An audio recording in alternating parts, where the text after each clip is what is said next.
If I might, your attention, please. It is 7 o'clock. This special meeting of the Board of Finance is called to order. Please rise for the Pledge of Allegiance. I pledge allegiance to the flag of the United States of America and to the republic for which it stands, one nation, under God, indivisible, with liberty and justice for all. I think we're going to have to add a 2A as the seating of alternates. We do not need to seat alternates as all our regular members are here. I'd encourage the alternates to participate fully in our discussions. Minutes of the meeting of March 17th and March 20th. Mr. Riley. With regard to the minutes of the March 20th meeting, I have a point of order. The motion in the minutes was invalid because there was no notice in the public notification of a special meeting that there would be any action taken that night. The chair has reviewed Robert's Rules of Order with the help of GBT. The Connecticut statutes and the town charter do not provide for any exceptions to Robert rules. Robert rules indicate that, as Mr. Riley has expressed, is correct.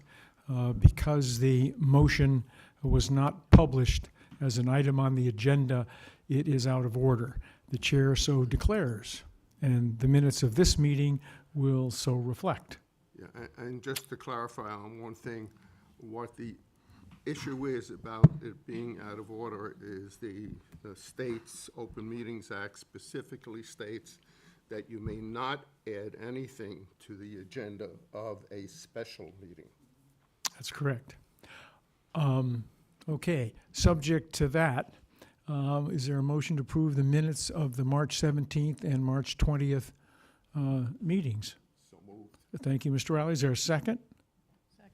Thank you, Kathy. Further discussion? All those in favor? Aye. Aye. Opposed? Abstaining? Aye. Thank you, Tom, and thank you, Brian. We should know that the regular members, Tom Connor and Brian Emmerich, are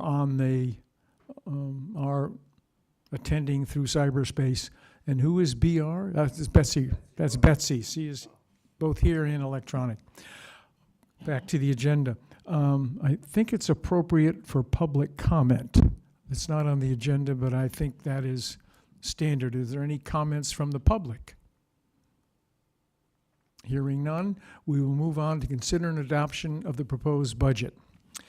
I want to thank Tom and Jack, who have been working with Dan, and I've been involved a little, as much as I could. They have done a deep dive into a further consideration of the issues that came up and were on our agenda at the meeting for the 20th, where we subsequently met with department heads where things where we had concerned. The budget, as passed to us from the Board of Selectmen, called for an increase in total spending of 5.7%. Dan put together a revenue recommendation that would have, along with the school, caused the mill rate to increase by 3.5%.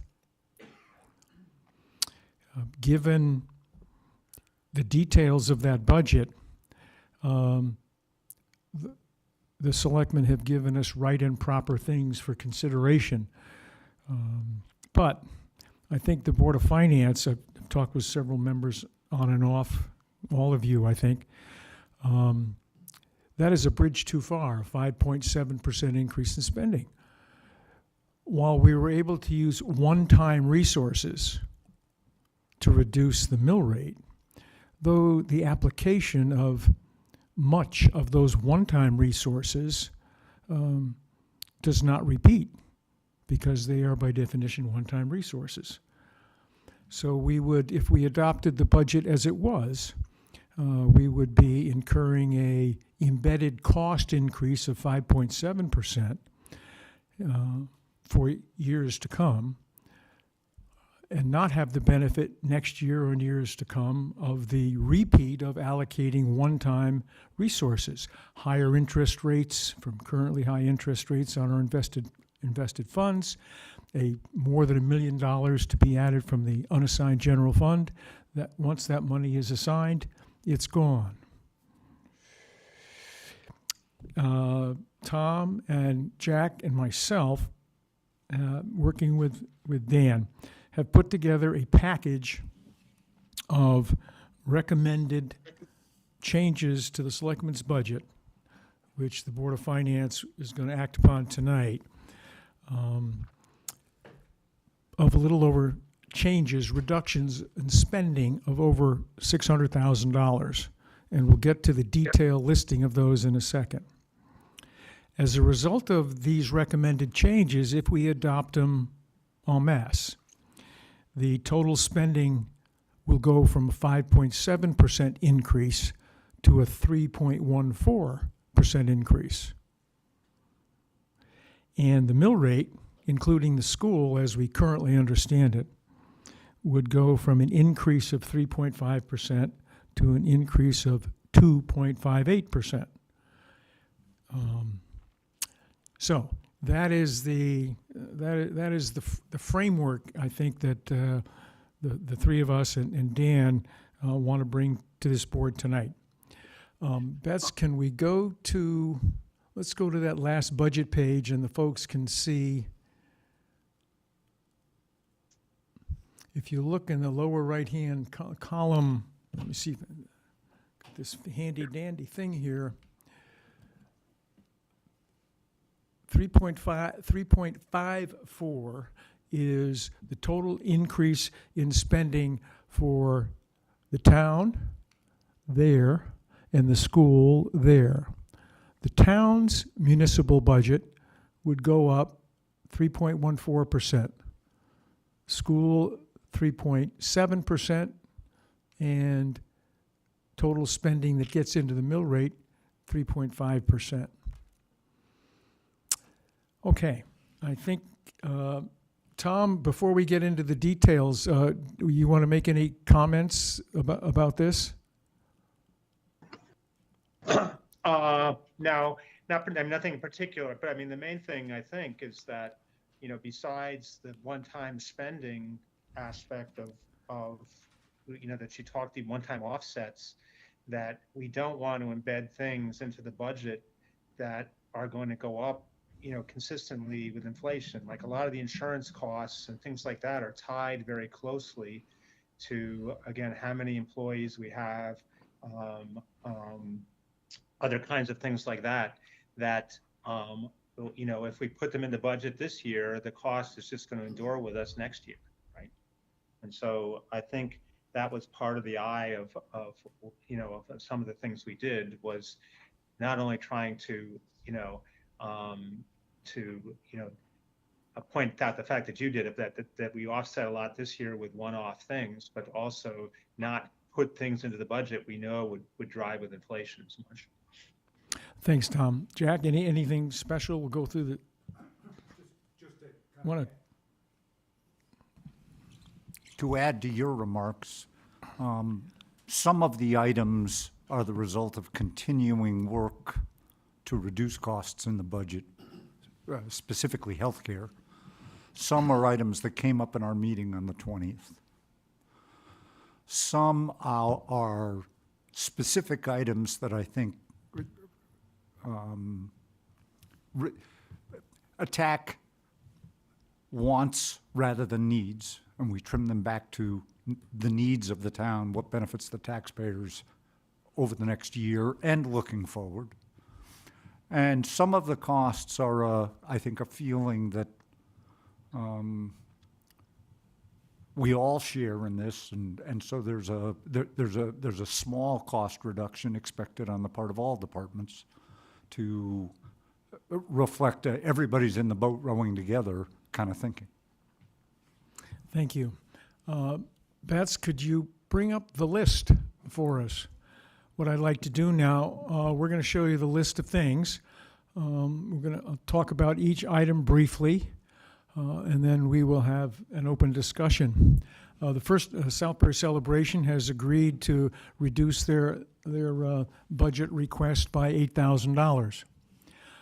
Dan has been working with Art Mulligan, prior Board of Finance member, and our current healthcare advisor, and he was able to get the increase in our health insurance negotiated down by $38,000. The Public Works maintenance contractors, we added 2 people to the budget last year in Public Works to take the place of cleaning and contracting staff.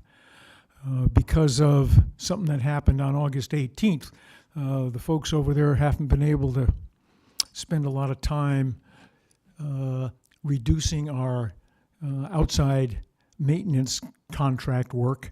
And after talking with the Public Works Director, Dan has a assurance that they think that they should be able to do this next year. So we're going to take 20 out there. In the selectmen's budget, there are 2 floaters. Floaters are I think a cost reduction multiplier because they put people in positions around town hall where they're needed for special projects, and they don't sit in an office waiting for the special project to come around. So it's an excellent way to reduce cost. The first selectman had 2 floaters in the budget. I don't think he's particularly happy about having one of those reduced, but he says to me, we can work with that. We will make it work. He realizes that 5.7% increase in spending is not the right and proper thing to do given the long-term impact. The economic development director,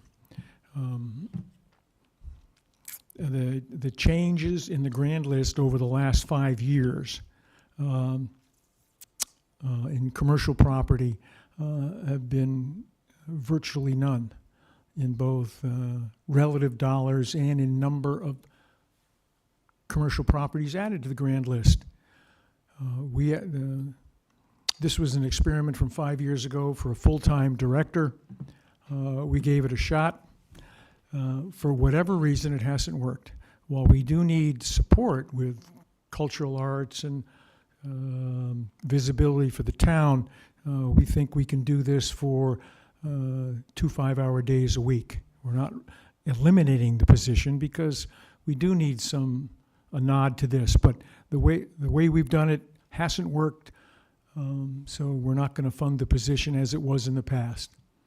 Like our emergency management director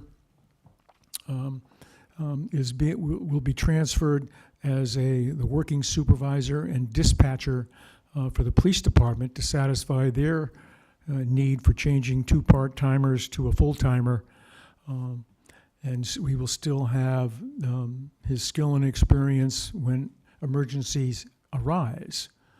That's a significant savings by eliminating both the salaries for the full-timer in the police department and the benefits. Just a comment about when we eliminate a position, we also eliminate benefits and a family plan for benefits. Dan, what's a family plan for benefits now? It's just under $44,000. $44,000 for one family for health insurance. And that is 50% or more of many of the entry-level people's salary. The Public Works Department has in it an unfilled position of a administrative support. Blake, good team player, has some of I think Matt working not only as support the work he does in Public Works, but also doing the administration. So we're going to eliminate that position and the benefits from the budget.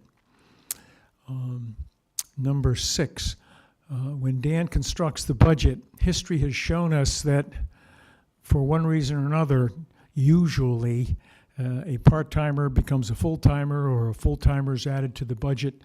And in anticipation of that, we put in the budget one more family benefit, family health insurance, health, dental, that whole suite there, amounting to $44,000. So we are taking that out, which tells the Board of Selectmen there's a hiring freeze. We're not going to hire any new people next year, and we're not going to change any part-timers to full-time. Next, as you know, the library is closed. They currently have 2 open part-time positions. No one seems to be able to find out from FEMA or anyone else when the library is open. We are assuming in this budget anyway that on January 1st, the library will be open. It may open earlier, it may open later. I do not know. I don't think anybody knows. But a reasonable guess is the first of the year. So those 2 positions that are in the normal staffing of the library that they don't need now on their slimmed down presentation, those 2 positions will be in the budget for half a year next year. Solid waste.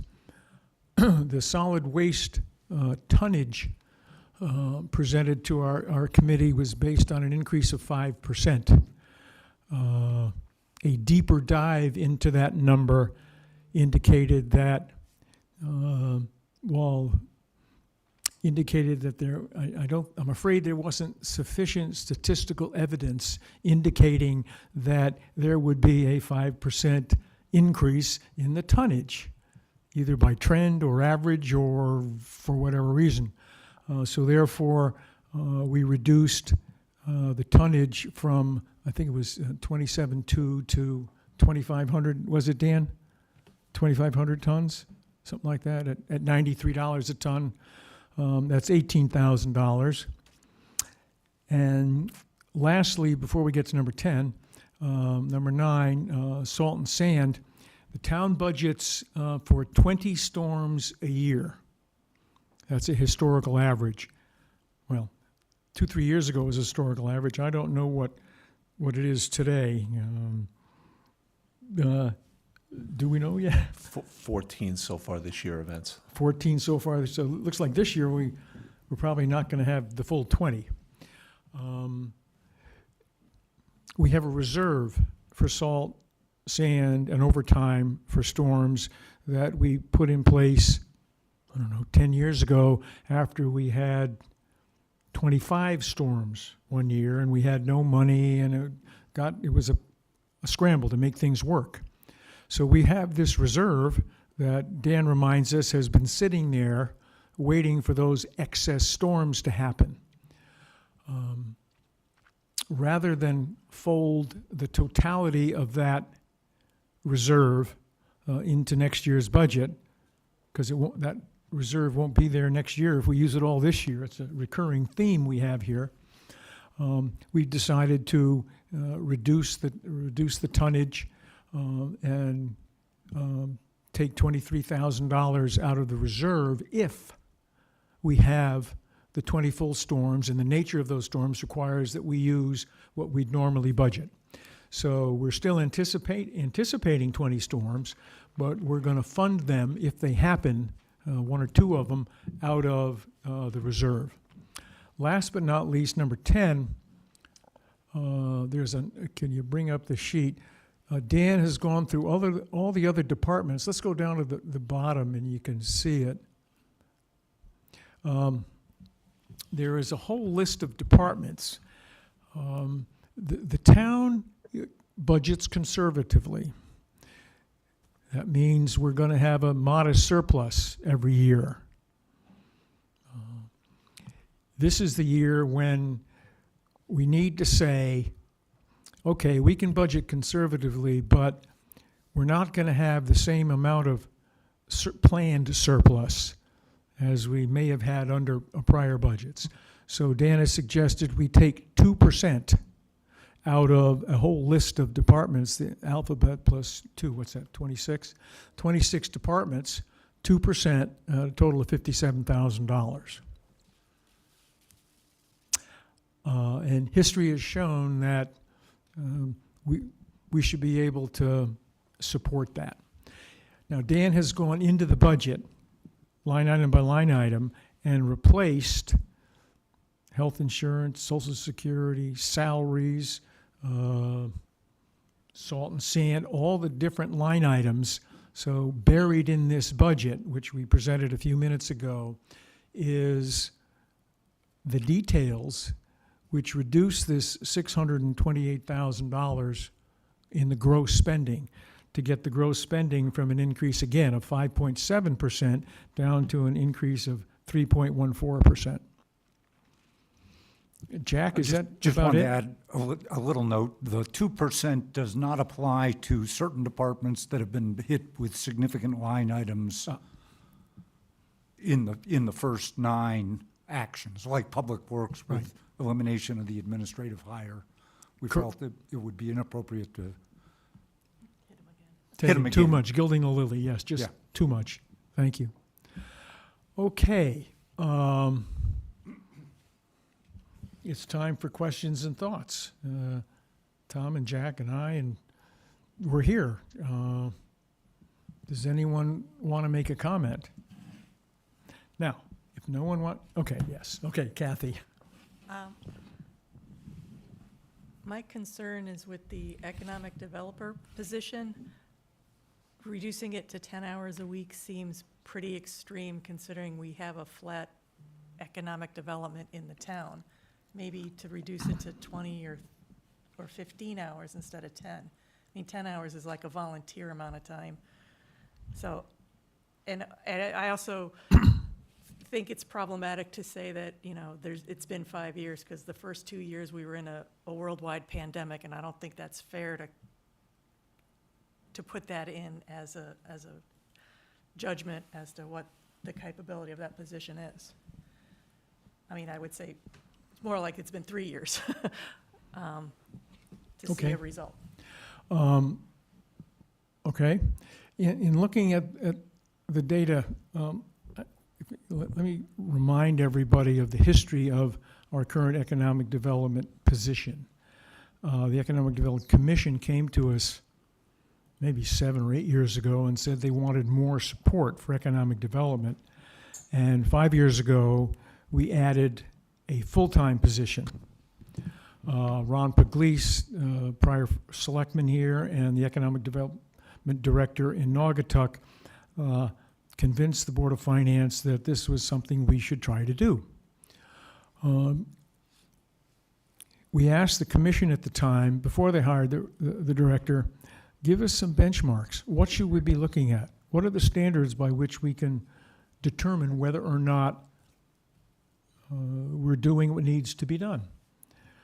And they took that under advisement, and we never got anything back. A year later, we asked the economic director himself, what are the benchmarks by which we can determine that this is a success? And we never received anything, and here we are. We did go to, I think, did it come up at the last meeting? The data, which shows for motor vehicles, personal property, residence, and commercial property, how many properties and the values over the last 6 grand lists. There, as to the number of properties in commercial, there have, out of 79, I think it is, something like that, I think there may have been 1 or 2 increases in the last 5 years. And the assessor tells me, and Dan today when we talked about it, that in those years, there have been no out-of-town developments in this town from out-of-towners. Nothing. We've had the increase in commercial property has come from local developers who have made changes. So, I think you can see here, thank you, Betsy, turn this around.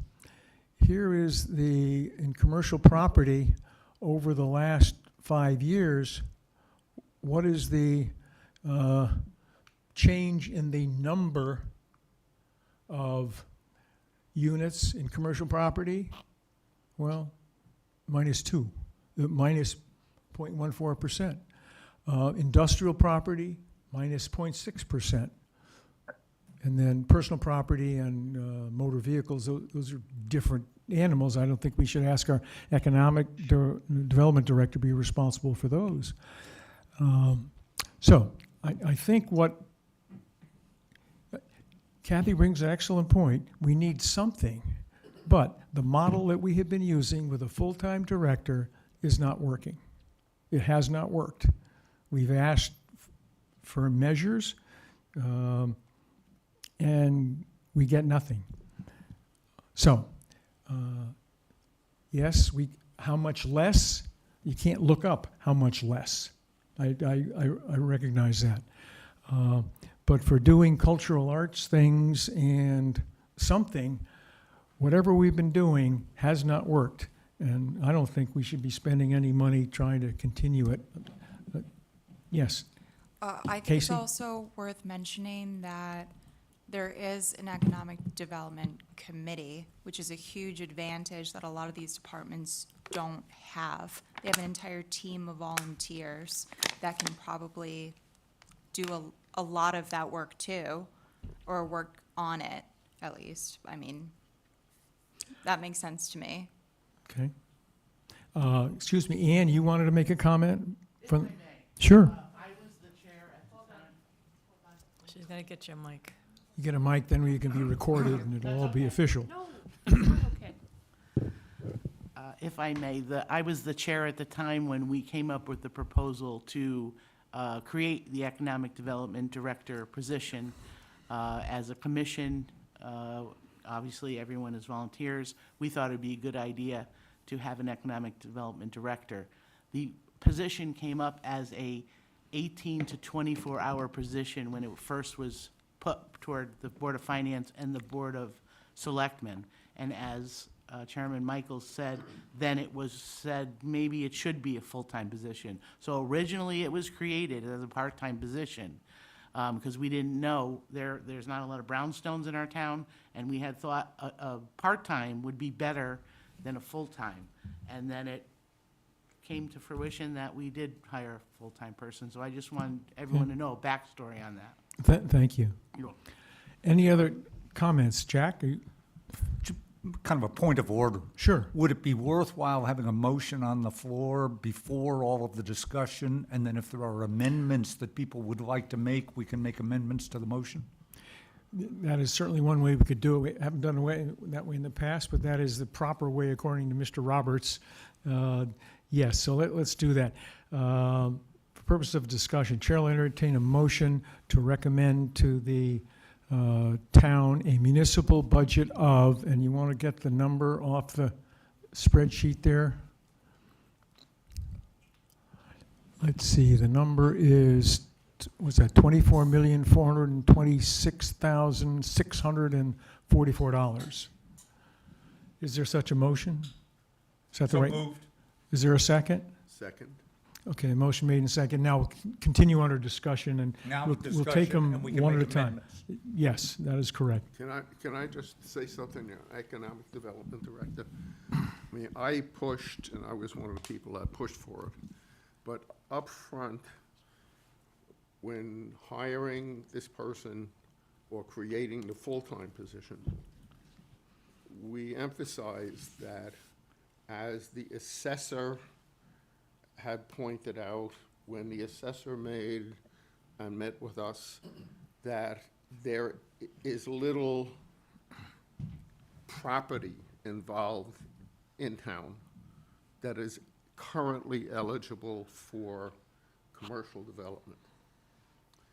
And one of the prime movers in going to this full-time position, and I remember meeting with John when we created this and met with the Economic Development Director, we said a prime focus here to, let's say, address this imbalance compared to other towns between commercial and residential tax burden was to look at properties in town that the town owned and move and do what we could to try to get some uses for these and get them back on the tax rolls. Okay? And the major things that the town owns are, the two big ones are Stevenson and Rosenvolpe. And nothing has moved forward, and we haven't even marketed those in any way. So I do, and I support, I wanted this up front, but nothing has moved forward. I think,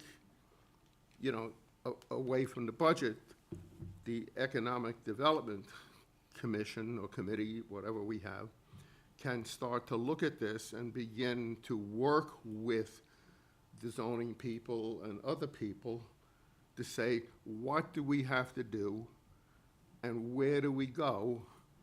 And we need to do an inventory maybe of all town-owned properties and say, what can be done with these?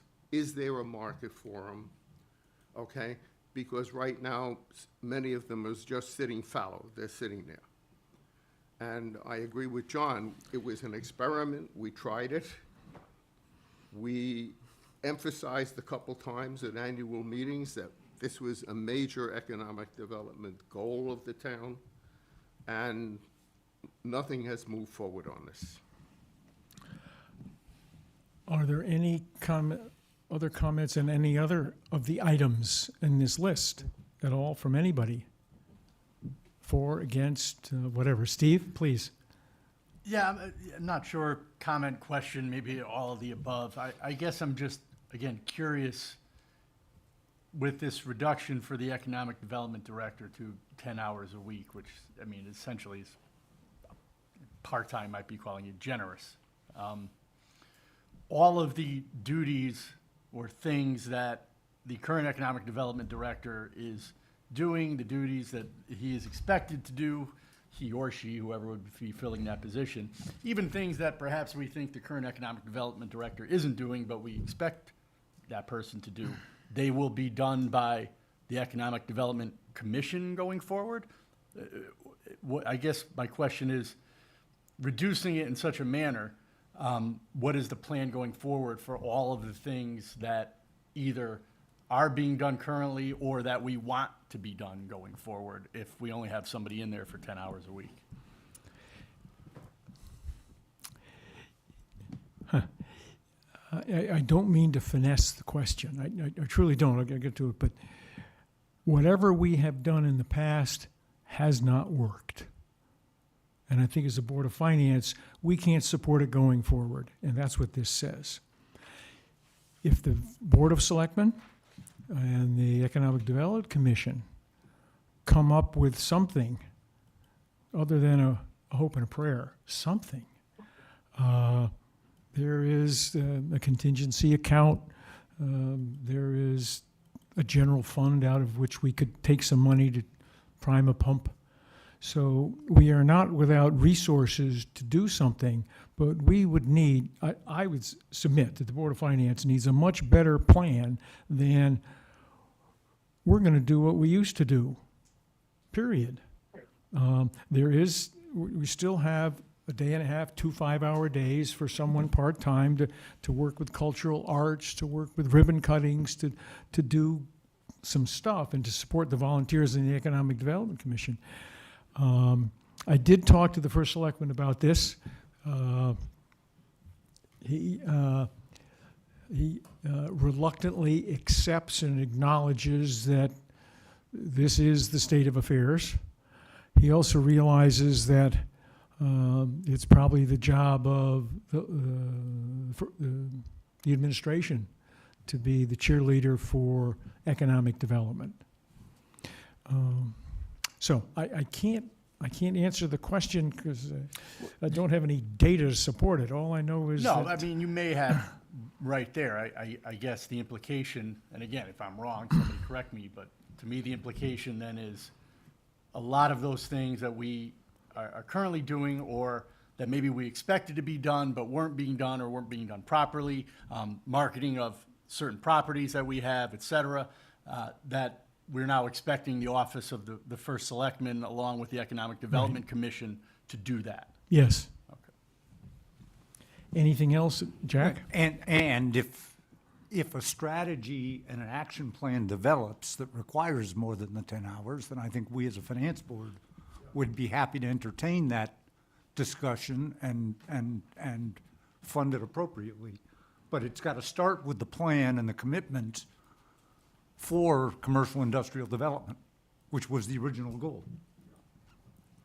A lot more specificity, if that's possible, then, yeah, this is the right thing to do, we should do it, and we will make it happen. Because that's what we bought into before. So we would look forward, as Jack said, we would look forward to a strategy that has a little more meat on its bones, but yeah. No, Any- I thought, yeah, Kathy. Yes, Kathy? Do we have a plan to market the available property? We've So got an, that was my concern. we've got an economic development That director. was my who concern ha- about like reducing economic development is so small, and it's like, I guess my point is, I don't care who does it, but it's something that should be done, especially since IBM is leaving. So I don't want to like cut the budget to the point where there's nothing left and then say, I can't believe it didn't happen. So that's my only concern. We got 3 more months until of Okay. a full-time director to start doing something. All right, that's, I- as long as it's in Po- somebody's The radar. point is taken, Yeah. I think it is. Good. Any other comments on any other? I think Jason wants to say something. Yes, Thanks, Tom. I appreciate it. Couple questions, and not to belabor the point. I have a couple items I want to talk about. We'll start with economic development because that's, I guess, what we're talking about. I share some of the concerns already raised. I think the points that Chairman Michaels makes are all correct and true. I think it might be counterintuitive, however, then to zero out well, not quite zero out the budget, but to zero out the budget again seems somewhat counterintuitive to me if we're looking to, in fact, make a positive impact on the grand list going forward. If we're going to gut it down to 10 hours a week, which again is, kind of a volunteer-based hourly, at that point, why not just zero it out? I'm not too sure what we would expect from a 10-hour-a-week employee to really move the needle as far as economic development comes. So it seems, I guess I'm speaking on both sides of the coin. It seems like a half measure. If we don't believe it's working, get rid of it. I do have concerns that there's no real plan in place to do anything if we do get rid of it. But I guess that's more up for my board to figure out when it comes back to us. More so, I noted you made one, there is a reduction in some of the hauling in another line item.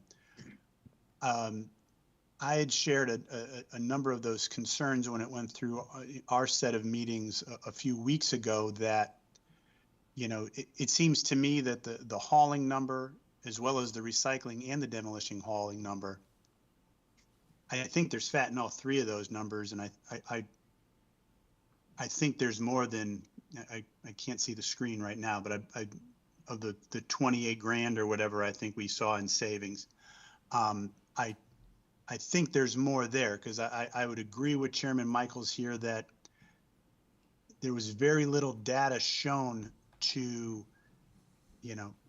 come to these figures. Thanks for pulling that up. So yeah,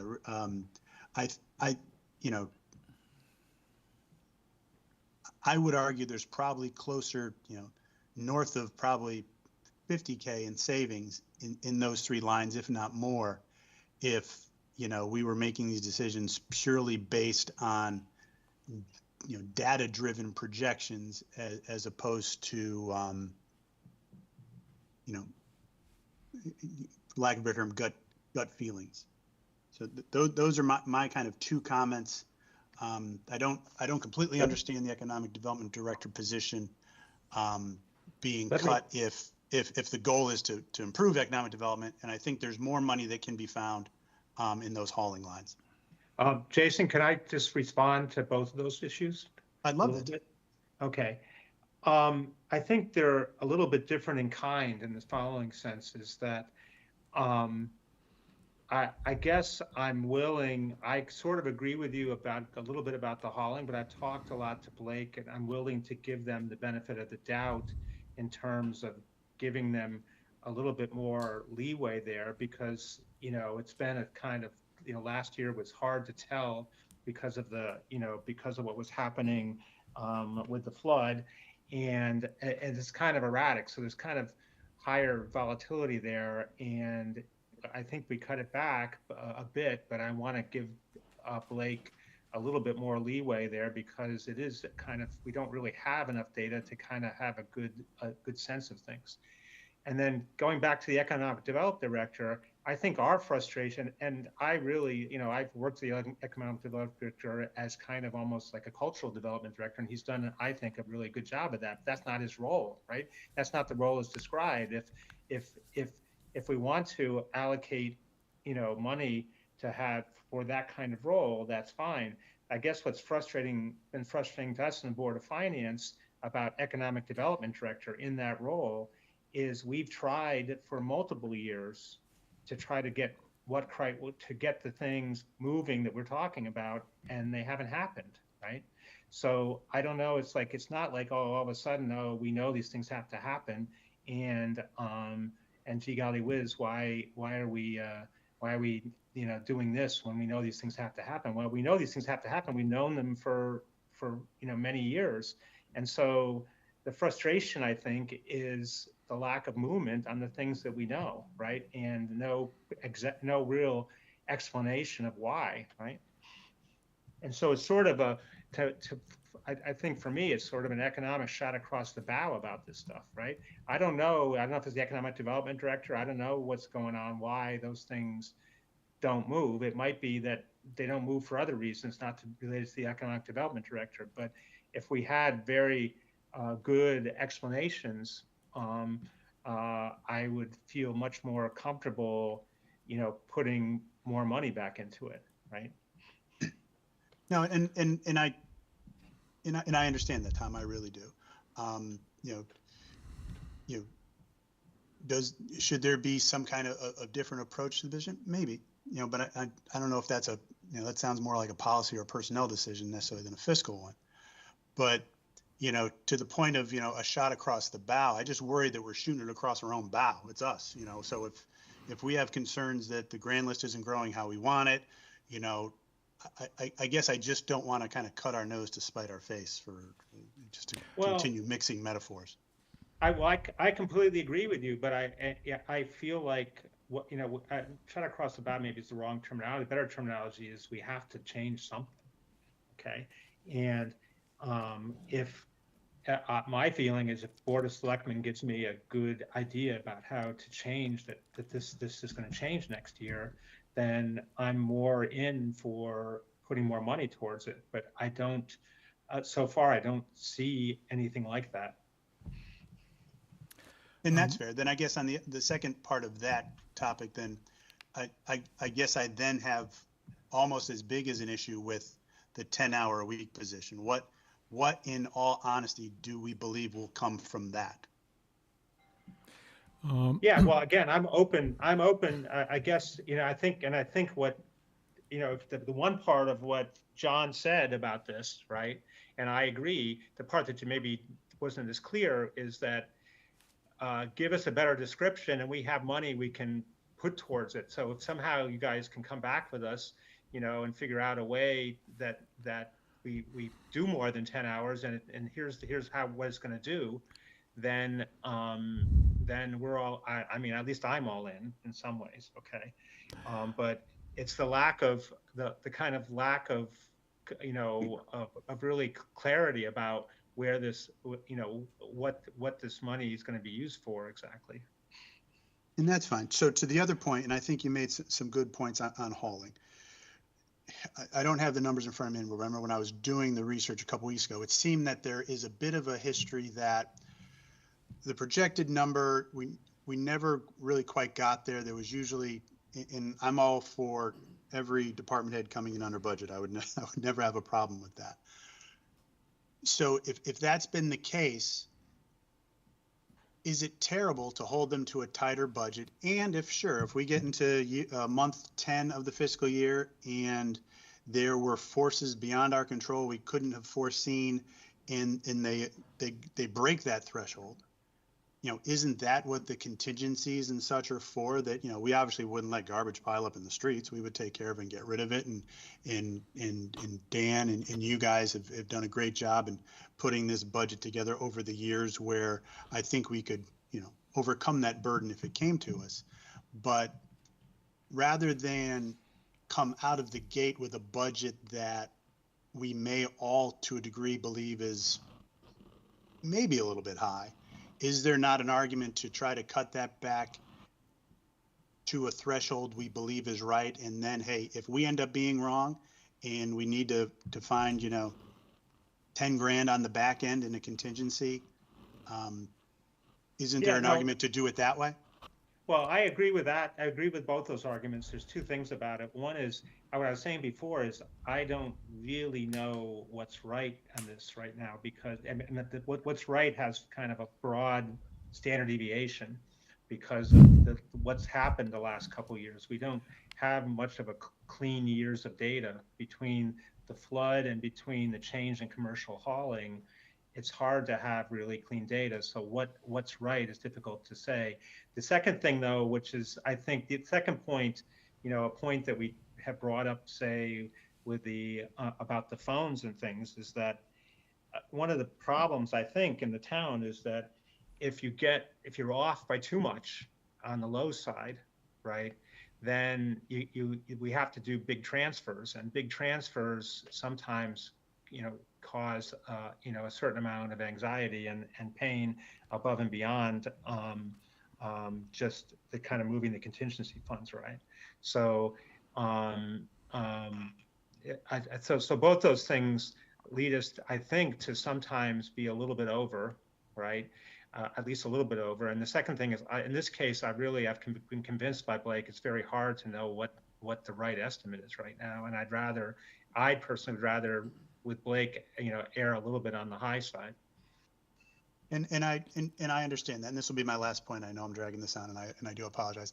I guess I would finish on, I understand that there could be pain in budget transfers later, especially if they're a little bit larger. But we all spend our time in these meetings and working what we can because, the taxpayers want us there. And if we can do everything we can to make that burden, that pain, that anxiety you referenced a little bit less for the taxpayer coming out, and I know it's not going to change the needle a lot, but, if there's any opportunity to take a look at those three numbers, bring them back a little bit, I would rather give the taxpayer a little bit of breathing room and do our best to not be over this year. And I'll yield there. Thank you, Mr. Chairman. Justin, to your point about flexibility as taxpayers, responsiveness, and our estimates, we're fortunate to have a contingency line, which I think should cover any of our windage here. Dan, you follow this more than I do. You have a thought on that? Yeah, my only concern is if we look at all the three of the lines, demolition hauling, we actually reduced it by $48,000 this year, and it's trending pretty much right on budget for this year. So I'm not so sure I would look at that as any area of cutting. For recycling hauling, we're running pretty close. We're a little below, but if everyone recalls, about 3 years ago, during budget time, we cut about $30,000 out of one of the hauling lines, and we ended up having to do a transfer of about $28,000 because we were off. So these lines are funny. I mean, it's really up to the board, but my recommendation would be to take the hauling line back to where it was last year, which is back to 2,700 tons, and we should see what happens going forward with FEMA. And the way that we're hearing is that Residential, commercial haulers were all raising their rates this year, so what will that do coming into the transfer station? So you may have an uptick in people bringing their stuff to the transfer station this year. So I would give it a year to see if that happens and see where we go.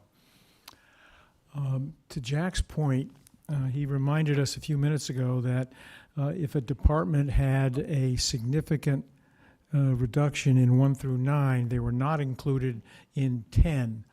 Is Town Properties outside on that list? Betsy, I think they were removed. We took that off. Way down at the bottom. We have outside, we don't have, we removed the inside. We removed the inside, we didn't remove the outside. Outside was not in the top 9. So I thought, No, town properties inside, transfer station and highway were in the top 9, but TPO was not. So that's why they're in the 2%. We left TPO in. as to the $18,000 in number 9 versus a 2% reduction in that department's total budget. No, that's highway, John. That's a different budget. The 18,000 is in the highway budget. Or in the solid wa- solid waste is in transfer station. The So solid TPO wa- is outside of transfer station. It's a separate budget. is the department there with the solid waste line in number 8. Is that department down below in the list? They're not. No. What was the total of that department's budget? The total? 957,000 after the Not 18,000. 950. And if we go to Jack, I remember doing this, if we took 2% of their budget and let them figure it out, Same number. it's the same number. So I understand, well, yes, it's the same number. And I think Jack's recommendation would be to put the department in it, if we take this one out specifically, and put the department at 2% of 900,000 back in the bottom list, it's the same number, 18,000. So Dan can work with where he wants to allocate that someplace. And the department budget, in the town of Southbury, according to the charter, the department budget is the legal budget. So there is flexibility with the administration in accounting for and moving items within the legal budget. So we should be okay. Much more flexibility within than between. Yes, Departments. within a Within department, departments. as opposed to between departments, which is transfers and town meetings, et Even cetera. within Public Works, between departments within Public Works is much more difficult than, solid waste to the Yes, highway department. for line example. items within, yes. Are there any other comments on any other items? Yes, Ann? I'm sorry, but I do have a few questions. Sure. So number 5, Public Works Administrative Hire. From my understanding in previous meetings, we are going to now do the interior work and not depend on outside vendors so much of buildings. Is that correct, in the town of Southbury? So is this hire, Are you talking about number 5? number 5, Public Works Administrator No- hire? Number 5 is a job that exists up there as an administrative support person to take care of administrative stuff. Oh, administrative stuff, so it wouldn't be a foreman or a supervisor No, or somebody not at like all, that? no. Okay, so that's my question Okay. there. It's perfectly fine, thank you. And we had an assistant up there last year that retired. Okay, And with talking to the department, they didn't think with the way that department is structured right now, with the help they're getting from other departments, that they would need to hire that position. okay, thank you for that. On number 4, expand the emergency management director's position to oversee dispatch. My question to you is, if we take away that extra hire, that dispatch hire, how will that, during, people calling in sick or people covering, how will that be affected if now we don't have that hire and we have to pay overtime? Are we, The budget for last year had 2 part-timers in it for a total of, I think, 1,400 hours. The chief had asked that those 2 part-timers, 1,400 hours, be replaced with a full-timer for 1,800 hours. which is 400 more hours than they now have. Okay, We are, rather than hiring someone new from the outside, we're repurposing the emergency management director as a working supervisor who still has emergency management responsibilities, but he would be the dispatch supervisor and dispatcher. So there's more coverage so he under would this plan. cover without having overtime because he's a salaried employee, is that correct? Say that again? He is a salaried employee, so he would cover dispatch if, say, they had an opening, and then, so that wouldn't count as overtime, is that correct? I don't think our working supervisors are exempt. They are exempt. They are exempt? employee. I guess they are exempt. Okay. So there would might be some savings. You can only push that button so hard Well, so just often. my question is, if we don't have that position or have a part-time position to cover the holes, is the overtime that's gonna be that we will pay more than, or less than that, but still an increase? So I don't know how much overtime I don't is, think it should be. it shouldn't I be. think we're Okay. dealing with more hours coverage, so there should be less overtime Okay. theoretically. Another question, police, fire, and the dispatch lines on the bottom, are those any kind of essential cuts that'll be, or in a sense, something essential that the police and the fire will need? Emergency management will need, is that something? 2%. This, So it's um, nothing critical? We looked at only operational stuff, so it's just operating, which is just, it's not critical. Okay. And my last question, well, I have a statement about the tonnage. I think maybe if we were to get out, leave the tonnage the way it is, reducing it, but if we were to get out some kind of public information to people, how to recycle, what to recycle, how to reduce our tonnage, maybe that's just a statement for you guys. And the last thing, not to belabor the EDC director again, but if you were to make it a 24-hour position, there's more skin in the game for somebody. There's no benefits, and you had mentioned before, $44,000 goes to a family plan for benefits, is that correct? So is that 44,000 plus the 95,000, or is that in the number three? It's in number 3. It's in number three. So 24 hours, you wouldn't have to pay benefits, somebody would have more skin in the game, and that's just my comment. Instead of the 10 hours, I think 24 hours might, or 20 hours, whatever it is that. whatever the right number is. The number here, to Jason's observation about maybe getting rid of it all, and your observation of making it more, as Dan and Tom and Jack and I thought about what is being done and what is not being done, we said there is some value in supporting the cultural arts, in doing ribbon cuttings, and in getting us in the newspaper occasionally. It gives some visibility to what goes on in Southbury. Our judgment was, from our understanding of free enterprise in the town, was 10 hours a week ought to do it. Okay, all right, just my It's a- opinion, but There is thank you. there is no way to look that answer up. It's a pure judgment call. Well, Okay. and going back to my point, which I think I've belabored by now, is tell us what the 24 hours would be done. If, again, like, if we are very clear about why we're increasing it, maybe we increase it, but we need to be clear about it. Can I make a comment? So I was- Kim, yes? Yeah, I was on the Economic Development Commission and the Planning Commission at the same time. And so I was able to see a lot of stuff that Kevin was doing that did not get out of those spaces. So they weren't reported on, they were never put in any sort of metric, which I thought they should be, but he definitely made sure that our vacant properties were marketed and filled. He really went out of his way to bring in people and became a single point of contact for people who were looking for commercial properties and opening up their business here in Southbury. He helped them with the licensing for the state, he helped them with the planning commission, he helped them with their permitting, he helped streamline some of the permitting process for them. And unfortunately, those are numbers that keep the grand list flat instead of going down, right? Because of, whatever they're bringing in as far as what they then need to list as far as town taxes. However, it's not something that, that you see except for when you see him doing it, unfortunately, right? It's not going to come up in the grand list because he's not planning. He can't change the zoning. We did have that study that a few years ago about the $20,000 to try to do something with Volpe Rosen that never went anywhere.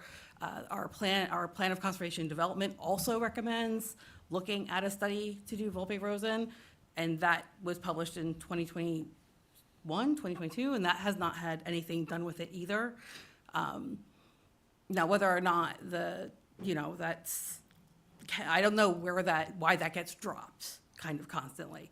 But I do know that what Kevin was doing was far more than just ribbon cuttings. In fact, one of the first meetings I went to the EDC, there was a huge discussion about the disaffectedness of a lot of business owners when they've been here for a while, because they felt like they were being neglected by the town in favor of the new shiny businesses.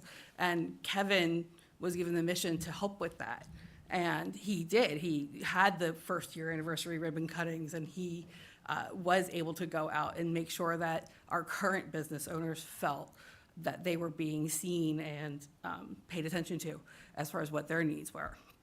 So that's just, that was what I saw with Kevin. He was very instrumental in bringing in new businesses consistently. He came to planning meetings to support the business owner in their applications so that he could help them, meet what the planning needs were. So I think that I have a little bit of a unique position on having been able to see him in both of those roles. So that's what I wanted to share. Thank you. John? Yes, John? I'd just like to reinforce that view. There are two issues with the grand list. One of them is the commercial end. The other one is the overall grand list. And one of the things that when we were doing quite some time ago, before we hired a full-timer, we brought business people in, and they were telling us how difficult it was to do anything and get anything done in Southbury, because where in other towns, not in Connecticut, but most towns in Connecticut have one planning and zoning board, where you come, you just make one application, you don't get shot back and forth between boards and wait months and months sometimes for a hearing. And other towns, other states, where I was involved, we had planning, zoning, wetlands, all in front of one body.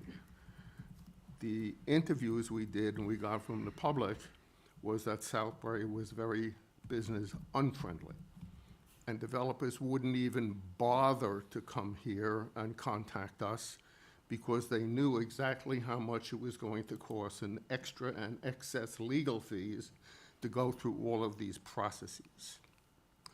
Giving Kevin credit, he came in, and when people put in an application, he meets with them up front, okay? And he says, okay, here are the issues. You got to do this here, you got to do this here. And in essence, if you say that over a period of time, and we've been very lucky lately because vacancies in most of our commercial properties don't take an excessive period of time to refill. We get people coming in, okay? Because he has been, or whoever does that supports them and does this. And if you don't do that and you go back to the old way, what we have to understand is that commercial property assessments on the grand list are based on average rent rolls over a period of time. And as vacant commercial spaces in shopping centers or offices or wherever they are don't get filled, the average rental goes down, and therefore the assessment goes down because the assessment is based on the profit that can be taken out of the property, capitalized by some ratio. So there has been progress on that side, and I will admit that, yes. The four of us, when we put this together, acknowledged that there is some good happening. There is some good happening. The major function of the job has not happened.